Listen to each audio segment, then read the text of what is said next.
ایرانی معیشت تاریخی لحاظ سے بدترین پستی میں ہے۔ پانی کا بحران شدید تر ہوتا جا رہا ہے۔ عوام میں سیاسی شعور بڑھ رہا ہے۔ برے اور اچھے کی پہچان کرتے ہوئے عوام سیاسی شعبدہ بازوں سے خلاصی کے لیے سڑکوں پر تھے کہ اس دوران مقبوضہ عربی صوبہ اہواز میں ایران عراق جنگ کے 38 سال پورے ہونے پر فوجی مشقوں پر فوجی وردی میں ملبوس افراد نے حملہ کر دیا، جس میں 30 کے قریب سپاہی پاسدارانی انقلاب کے سپاہی لیول کے فوجی ہلاک اور 60 کے قریب زخمی ہوئے۔ اس حملے کے پیچھے کون تھا اور کس نے سر انجام دیا، یہ تو اپنی جگہ ایک حل طلب معمہ ہے، لیکن یہ ایک اٹل حقیقت ہے کہ اس واقعہ سے ایران کی آغائی رجیم نے بھرپور فائدہ اٹھایا اور ایک تیر سے متعدد شکار کیے۔ اہواز کے عوام ایک عرصے سے اپنے حقوق کی جنگ لڑ رہے تھے۔ ہوا میں آلودگی، پانی کی عدم فراہمی اور عاقبت نااندیش حکمرانوں کے پے در پہ منصوبہ بند مظالم کے خلاف سینہ سپر ہو کر وہ احتجاجی تحریک چلا رہے تھے کہ انتہائی حساس علاقے پر فوجی یونیفارم میں ملبوس افراد سپاہی پاسدارانی انقلاب کی مشقوں پر حملہ کرتے ہیں۔ مشقوں کو دیکھنے کے لیے سپریم لیڈر کے نمائندہ خاص آیت اللہ جزائری، مجلسی خبرگان کے آیت اللہ حیدری اور مقبوضہ صوبہ اہواز کے گورنر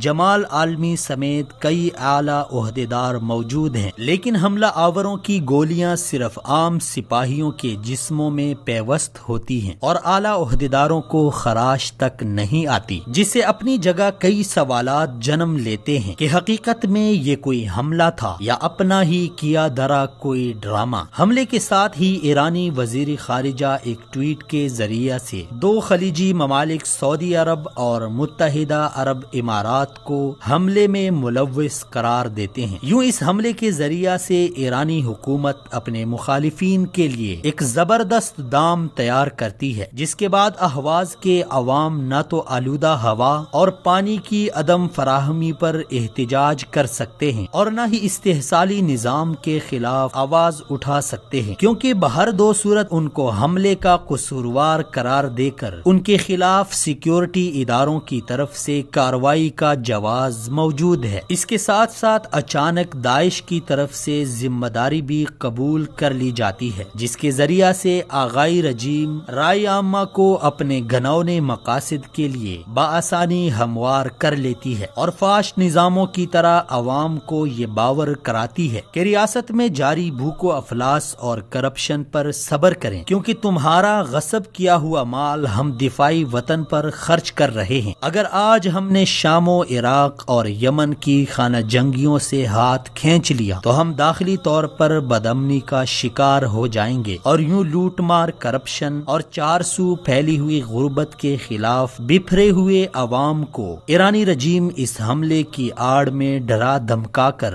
رام کرنے کی کوشش میں لگی ہوئی ہے کہ اگر موجودہ نظام کو اس کی برائیوں سمیت قبول نہیں کیا جاتا تو ہماری حالت بھی شام کی طرح ہو جائے گی، یا تو جو موجود ہے اس پر راضی ہو جاؤ یا پھر تباہی و بربادی کے لیے تیار ہو جاؤ۔ حملہ کس نے کیا، کیوں کیا، یہ ایک سوال ہے، لیکن یہ ایک واضح حقیقت ہے کہ اس حملے کے بعد ایرانی نظام عوام کو یہ باور کرا رہی ہے کہ ان کا مطالبہ کہ بیرونی جنگیں چھوڑ کر ہماری فکر کرو غلط ہے، کیونکہ بقول ایرانی نظام اگر وہ بیرونی جنگوں سے ہاتھ کھینچ لیتے ہیں تو جنگ ان کے گھر میں آ جائے گی۔ اس لیے ملک میں جاری لوٹ مار، کرپشن، غربت اور مذہبی و نسلی امتیاز پر خاموشی اختیار کی جائے۔ اس حملے کی آڑ میں آغائی رجیم عرب صوبہ اہواز کی جغرافیائی ساخت بدلنے کی بھی کوشش کر رہی ہے اور سیستان و بلوچستان کی طرح اہواز میں بھی بڑے پیمانے پر فارسی، آذری اور دیگر اقوام کو آباد کر کے مقامی آبادی کو اقلیت میں بدل دیا جائے گا تاکہ اہواز صوبے پر غاصبانہ قبضے کو استحکام بخشا جا سکے۔ اس حملے کی آڑ میں اپوزیشن جماعتوں کی آواز کو بھی خاموش کیا جا رہا ہے اور حکومت عوام کو یہ تاثر دینے کی کوشش کر رہی ہے کہ اپوزیشن کی سیاست ملک دشمن طاقتوں کے ایجنڈے کو آگے لے کر جانے کے مترادف ہے، اس لیے ان کی سرکوبی لازمی ہے۔ چاہیے تو یہ تھا کہ ملک میں جاری احتجاجی تحریک کو مد نظر رکھتے ہوئے ایرانی حکومت عوامی فلاح و بہبود کے لیے کام کرتی اور بلین ڈالرز کی لوٹی ہوئی دولت کو قومی خزانے میں واپس کرتی، لیکن ہمیشہ کی طرح انہوں نے الٹا مقبوضہ صوبہ اہواز میں ڈرامہ رچا کر اپنے مذموم مقاصد کو جواز فراہم کرنے کی کوشش شروع کر دی ہے۔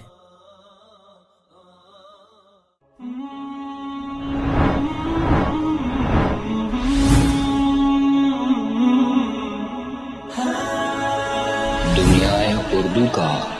درخشاں ستارہ وصال اردو۔